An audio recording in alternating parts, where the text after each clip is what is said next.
Gini misalnya, ketika kita mendengar berita di koran ada salah satu rombongan pengantin, di salah satu rombongan pengantin itu mau lamaran sebenarnya. Nah, si bis kecil itu ditabrak oleh kereta api, meninggal. Terus ada kisah itu banyak karena tidak ada palangnya. Terus kabar itu disampaikan kepada yang pihak oleh perempuan calon suami. Jadi bahwa calon suaminya meninggal di situ. Wes hanya itu. Seandainya itu menjadi karangan fiksi, maka benar ialah dengan menjabarkan, menggelar dengan banyak kemungkinan. Piye calon itu, apakah dia menangis atau dia gimana? Ini bunga ya mungkin lah. Mesti ya dia bisa seperti itu. Itu bisa menjadi kisah, bisa menjadi cerita sendiri. Nah, tinggal gelarnya ya seperti saya tadi melihat Bapak Rusdi.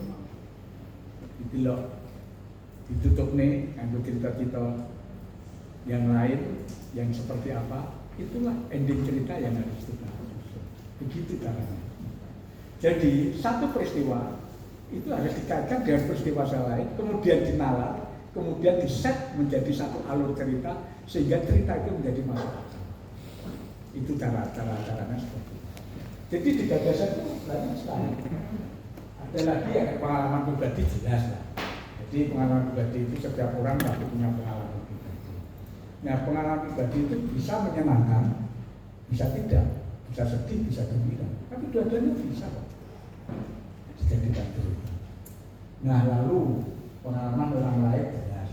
Buku, koran, majalah, ya bisa saja semacam itu. Nah, pertanyaannya, pertinggi ini, apakah boleh Pak kisah nyata itu kita fiksikan? Loh boleh, di dunia ini siapa yang melarang? Tetapi, ini ada tetapinya. Kalau kisah itu ternyata berdampak buruk, apalagi kalau menyebut namanya itu nama asli, akan menjadi persoalan. Tapi kalau nama itu diganti dan yang muncul ada peristiwanya saja, itu tidak bisa digugat. Pengadilan manapun itu tidak bisa mengadili cerita fiksi. Jadi cerita ini mau karangan itu mirip lakonku, tidak bisa seperti itu. Lakon orang bisa siapa saja. Ya itu caranya. Nah, kemudian film sinetron sandiwara itu jelas dasarnya adalah khayalan, jadi fiksi dan tidak sungguh-sungguh. Novel terbaik sama. Nah, ini Bapak. Keuntungan orang yang sering membawa cerita ialah dia banyak referensi. Nah, sebuah cerita, misalkan kita tertarik, kita bisa membuatnya dengan versi yang lain. Kita sempurnakan atau kita lanjutkan, atau kita mencari sebaliknya. Jadi satu contoh saja, saya pernah membuat cerita pendek, judulnya Jemputan. Nah, itu kan misalnya gini, itu kan si anak kerja di Jakarta, kemudian bapaknya udah tua, seringkali ditelepon bapaknya sakit. Nah, si anak ini sering ngirim uang untuk berobat dan sebagainya.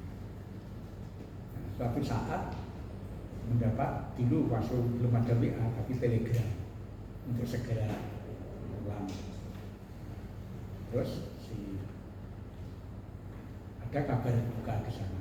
Si anak ini dalam kereta atau dalam pesawat sudah berpikir bahwa bapaknya meninggal.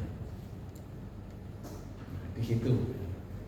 Nah, ternyata begitu dia sampai di rumah, banyak orang di situ yang nyambut pertama bapaknya.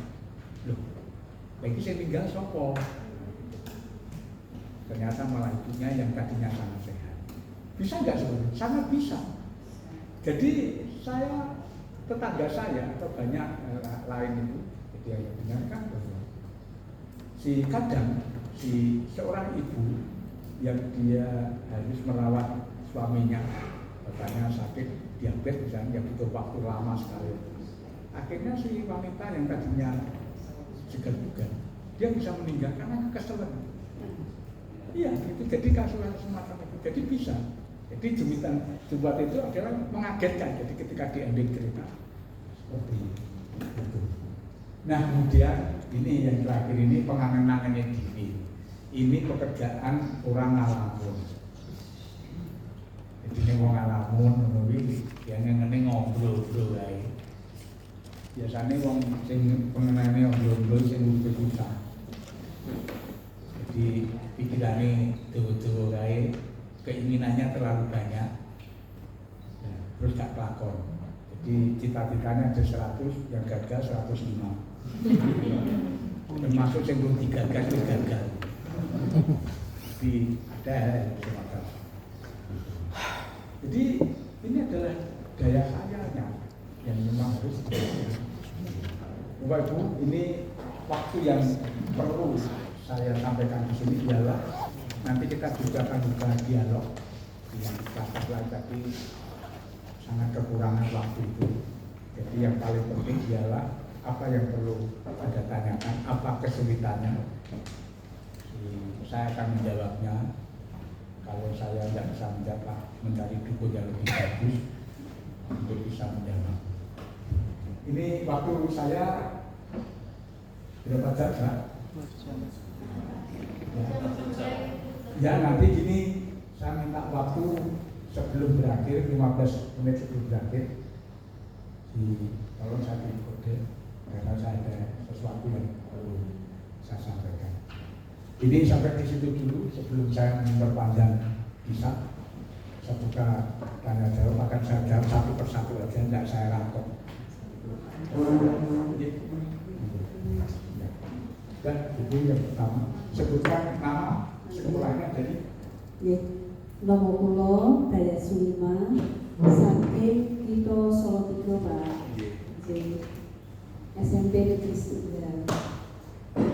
Ingkang badhe kula aturaken dhateng Bapak, menika menawi kula piyambak Pak sampun gadah ide. Ananging kula tasih angel lajeng nyerat ngaten Pak. Badhe nyerat menika angel. Lah kados pundi Pak supados gampil anggen kula mbok menawi wonten kanca ingkang kados mekaten langsung anggenipun kula gampil nyerat ngoten. Lan oleh ingkang kaping kalih menika biasanipun kula aluripun Pak. Ngoten. Mekaten rumiyin Pak, matur nuwun. Bisa langsung saja bingung. Banyak orang yang bisa berangan-angan panjang dan jauh, tetapi ketika giliran menuliskan, saya ingat jadi mahasiswa saya S1, saya meriksa skripsi dia itu. Terus ketika dia presentasi saya tanya, ini kok kalimatnya begini ini, dia jawabnya tegas sekali, Pak maksud saya kok begini, oke halaman sekian dia buka lagi. Dia bilang, ini maksud saya begini. Saya lalu bilang, maksudmu itu bisa. Soalnya itu gak mungkin kirim layang neng gone Mbak Yum sing Jakarta, kok nututi layang kuwi. Anu Mbak, kalau layang kuwi ngene. Jadi nek ngantek pikiranmu gak iso dibagi oleh tulisan, ya ning kono cilokone ning kono kiamatnya ada di situ. Nah, pertanyaan itu tadi itu sangat betul. Gagasan itu bisa melawan jauh sekali. Giliran menuliskan itu sulit. Nah, ada metodenya gampang saja. Pertama, kita tidak usah berangan-angan terlalu panjang dulu. Tekak-tekak di sini, ning rambung.